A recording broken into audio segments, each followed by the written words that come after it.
tal? Gracias por acompañarnos nuevamente. Me da mucho gusto recibir a la licenciada en Arquitectura de Interiores, especialista en iluminación y en arquitectura bioclimática, así como maestra en Arquitectura y Sustentabilidad, Sofía Soto Pérez de Celis. Muchas gracias, maestra. Muchas gracias, Mónica, por recibirme. El trabajo que usted desarrolla se orienta en buena parte a la posibilidad de brindar mejores niveles de habitabilidad y bienestar para los adultos mayores. Así que veamos para empezar, ¿qué implica ser un adulto mayor en México? Mira, Mónica, en México, como en el resto del mundo, la cantidad de adultos mayores, la población de adultos mayores ha ido en incremento. Cuando hablamos de adultos mayores, hablamos de adultos a partir de los 60 años. La esperanza de vida en México, con respecto a hombres y mujeres, las mujeres tienen una esperanza de vida de 4.5 años mayores que los hombres, ¿no? Los últimos datos es que la esperanza de vida máxima en promedio es a los 74 años. La mayoría de los adultos mayores en México viven en hogares nucleares, o sea, son los adultos que viven con sus familias nucleares, eso sería el 48% de los adultos mayores. Luego tenemos un 40% de adultos mayores que viven en hogares ampliados, que implica familias nucleares, con la adición de algún otro miembro de la familia o algún conocido. Y luego tenemos una pequeña población de adultos mayores, que sería el 11%, que viven solos, y un 1% que serían otras situaciones. ¿Okay? De estos 11% de adultos mayores que viven solos, el 60% son mujeres y el 40% son hombres. Como ya hablamos anteriormente, las mujeres tienen mayor esperanza de vida, por consecuencia, la mayor parte de las mujeres que se encuentran en soledad son porque enviudaron. Hay mucho más viudas que viudos. ¿Okay? En México, por lo general, los adultos mayores viven acompañados de sus familiares. La situación de los adultos mayores en el resto del mundo generalmente son mucho más independientes que en México, que solemos acompañarnos como familia. Frente a este panorama, maestra, y la importancia de que el adulto mayor viva en un lugar adecuado, ¿qué se necesita para que los adultos mayores puedan ser independientes? Ok, la independencia en cualquier etapa de la vida es muy importante porque es lo que nos hace darnos cuenta que podemos vivir solos, ¿no? Nos ayuda a la autoestima como tal. Entonces, resulta muy importante tener una independencia económica, esa es la primera parte, la independencia económica, y la independencia física, ¿ok? En México tenemos una situación muy importante, que es que tenemos un estereotipo negativo hacia los adultos mayores. Entonces, cuando los adultos mayores carecen de alguna libertad física o económica, caen dentro de este rubro en el cual, por desgracia, se les ve como una carga para la sociedad. Y eso es malísimo para la autoestima y conlleva a un deterioro general de la salud. Por consecuencia, la posibilidad de tener todas las libertades, a pesar de tener una carencia física, ayuda muchísimo a que tengan una vida muy buena. Y frente a las limitaciones que suelen sufrir los adultos mayores por su propia condición cronológica, ¿qué recomendaciones haría para mejorar su sensación de confort al interior de sus viviendas? Una de las cosas súper importantes, lo que como acabas de mencionar, la palabra confort la utilizamos en la arquitectura para hablar un poco de la sensación que nos da un espacio dentro de él cuando lo habitamos. Una de las partes más importantes es la temperatura. Conforme vamos creciendo, la temperatura del cuerpo baja y con mayor facilidad sentimos frío y eso hace que estemos incómodos en un lugar. Entonces, una de las partes más importantes de la arquitectura es la orientación de los espacios. Se propone una orientación sureste hacia toda la parte de las ventilaciones y las partes de iluminación de la casa, que la casa está orientada al sureste, porque eso hace que siempre tenga luz durante el invierno. ¿Okay? El sol sale del este al oeste y eso nos proporciona una iluminación durante todo el día. Y es muy importante que pues no todos vamos a una casa de cero, ¿sabes? Sino entender que tenemos que siempre tener ventanas, poder crear solarios, que son una superficies acristaladas que sobresalgan de la fachada de nuestras casas, la creación de tragaluces, que eso nos brinda luz durante todo el día y nos permite la entrada de luz cenital, que eso hace que haya mayor calor, y luego hay en casas donde tenemos muy poca iluminación en sótanos y demás, y existen unas estructuras que llaman túneles solares, que nos permiten la entrada de luz hacia subsuelos a través de, como si fuese un tubo de drenaje, que refleja la luz y permite la entrada de luz y el calor al espacio. Entonces eso nos permite tener una sensación de confort mucho mayor y hace que las casas sean mucho más habitables y además tengas mejor iluminación, evitando accidentes por situación de sombreado en los espacios. En las casas hay habitaciones fundamentales, tanto para la movilidad como para la funcionalidad. Puedo mencionar la cocina y el baño. ¿Cuáles son las recomendaciones para estos espacios? Ok, Mónica. Mira, en la cocina y el baño son esos espacios donde siempre podemos tener algún accidente. Pasamos mucho tiempo del día en ellos. Entonces, para ambos es muy importante considerar los materiales, ¿ok? Hay que usar materiales que sean aptos para la humedad, que no creen moho, porque los mohos pueden crear muchísimas enfermedades, y aptos para el tránsito, materiales que sean antiderrapantes, que no creen deslizarse, mármoles, es muy común usar mármoles, cerámicos en los baños, que esto crea que uno pueda resbalarse.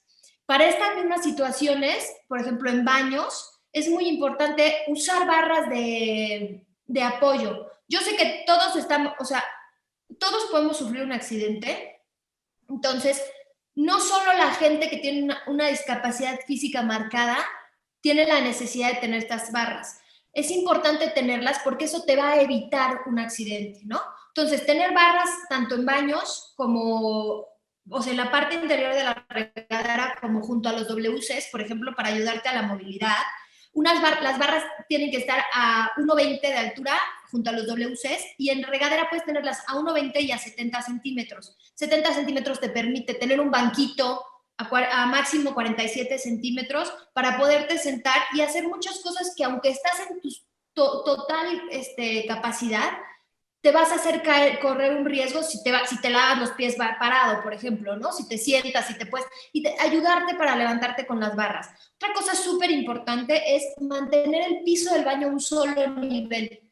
Todos tenemos, bueno, en lo general, o un escaloncito que sube o un escaloncito que baja para la regadera. Entonces, hacer esas adecuaciones en la regadera que te permitan no tener traspieses y que te permita, si llega a ser necesario, el ingresar con una silla de rueda y salir. Súper buena eliminación y algo que es muy importante y que nos permite ahora la tecnología es tener sensores de movimiento. Hay sensores que te permiten reportar caídas, ¿no? Entonces, si en algún momento tienes alguna caída y pues, te quedas en condiciones de no poder llamar a nadie, que el mismo sensor mande una alarma o tener también teléfonos en todas partes, ¿no? Tener siempre algo accesible para poderse comunicar. Y también luces de cortesía es algo súper importante, que tengan sensores que a cierta hora te apaguen, al bajar la luz, prendas luces pequeñas para que no tengas que estar prendiendo luz en todas partes y siempre puedas tener el camino iluminado y eso hace que evites muchos accidentes. Eso en cocinas se sugiere muchísimo. Ahorita con la pandemia nos hemos dado cuenta que hay que estar subiendo y bajando siempre, ¿no? Uno vive o agachado o en un banquito para sacar las cosas. Entonces, tener anaqueles, alturas medias, ¿no? Tener un anaquel que no sea más bajo que una mesa, ni más alto que puedas alcanzar con la mano, que sería entre 60 centímetros y 1,80, para no tener que estar agachados y poder sacar los platos y poder sacar las cosas, para evitar también, pues al final un agachón te deshaces la rodilla, ¿no? Y luego también es súper importante, hay nuevos métodos en los cuales puedes tener superficies que suben y bajan, que se adaptan a las alturas. Ya seas que quieras trabajar parado o necesites sentarte o haya necesidad de una silla de ruedas, para que todo el mundo sea funcional. ¿Qué hace esto? Que te mantengas activo, ¿no? Regresando al punto anterior, poder tener esta dualidad de cosas de alto, bajo, poder yo hacer las cosas, hace que siempre te des cuenta que siempre puedes hacer las cosas y que no necesitas a alguien que te ayude. Ahora bien, ¿qué nos puede decir sobre las áreas de circulación en las viviendas y sobre los materiales más recomendables a utilizar en una casa habitada por adultos mayores? Mira, las circulaciones son súper importantes porque generalmente no les ponemos mucha atención, ¿no? Entendemos como tengo que cuidar el cuarto, tengo que cuidar el baño. Las circulaciones, ¿a qué nos referimos? Hay dos tipos de circulaciones. Hay circulaciones verticales, que serían escaleras y elevadores, y hay circulaciones horizontales, que son todos estos pasillitos que te conectan a la casa, ¿ok? Con respecto a las circulaciones en general, hay un punto súper importante y es quitar todos los elementos de ornato. ¿Qué es lo que pasa? Quitar tropezones, ¿ok? Si yo tengo un pasillo lleno de cuadros y muebles y demás, es mucho más fácil que yo tenga una capacidad de caerme que si no tengo nada que me estorbe alrededor, ¿no? Eso es la primera. La segunda es tener muy buena iluminación y estas mismas luces de cortesía que te permitan ir avanzando y vayan iluminándote el camino. Otra cosa muy importante es no tener alfombras, porque generalmente tenemos o alfombras o tapetes. Los tapetes como tal, al no estar pegados, se crean tropezones, entonces uno va caminando, se estropea la marcha y es una situación de caída muy común. Y las alfombras, en general, cuando toda la casa está alfombrada, entorpecen la marcha y eso también hace que uno se pueda tropezar. A la par, como la alfombra entorpece la marcha, tenemos que cuidar muchísimos de estos pisos ultra brillosos, ¿no? Todos estos pisos ultra brillosos, ultra pulidos, hay que evitarlos. Regreso a que no todos vamos a hacer una casa de cero, pero si, por ejemplo, tienes un mármol, ¿no? O piedras naturales, las piedras naturales se les puede dar tratamientos específicos para que dejen de ser pulidas y empiecen a tener esta sensación antiderrapante o permitir que se adhieran los pies al caminar, ¿no? Luego, con respecto a las circulaciones verticales, que son las escaleras, muchísimos tenemos escaleras en nuestra casa. No construimos pensando que vamos a llegar a vejez. Entonces, los puntos más importantes es siempre tener un barandal, siempre para poder tener puntos de sujeción, siempre tener luz de cortesía, cuidar igual los acabados, que no tengan, la nariz de escalón se refiere a la punta, las narices pulidas, por ejemplo, las narices curvas hacen que siga uno como resbaladilla el escalón, no hay sujeción. No tener obstáculos igual, porque luego tenemos muchos obstáculos en las escaleras. Y hay muchas cosas nuevas que existen. Por ejemplo, hay unos barandales que son un riel que te permite agarrarte e irte agarrado durante todo el recorrido de la escalera, que eso es súper útil, ¿no? Muchos tenemos la oportunidad también de poner un espacio y poner un elevador, ¿no? Los elevadores pueden ser muy útiles, son costosos, pero últimamente han salido al mercado pequeños montacargas, en los cuales literal sube una persona y con ese mismo elevador tienes un movimiento vertical muy cómodo. Lo ideal siempre es tener una casa de un solo piso o poder tener las habitaciones principales en planta baja para no tener que hacer toda esta movilidad y no arriesgarte a cierta edad a subir y bajar escaleras. Otra cosa que es súper importante que no pensamos son las puertas. O sea, generalmente tenemos espacios muy reducidos en las casas. O sea, el espacio para poder pasar con una silla de ruedas es mínimo de 1,20. ¿Okay? Y eso implica el rango de giro también, porque luego uno no puede girar.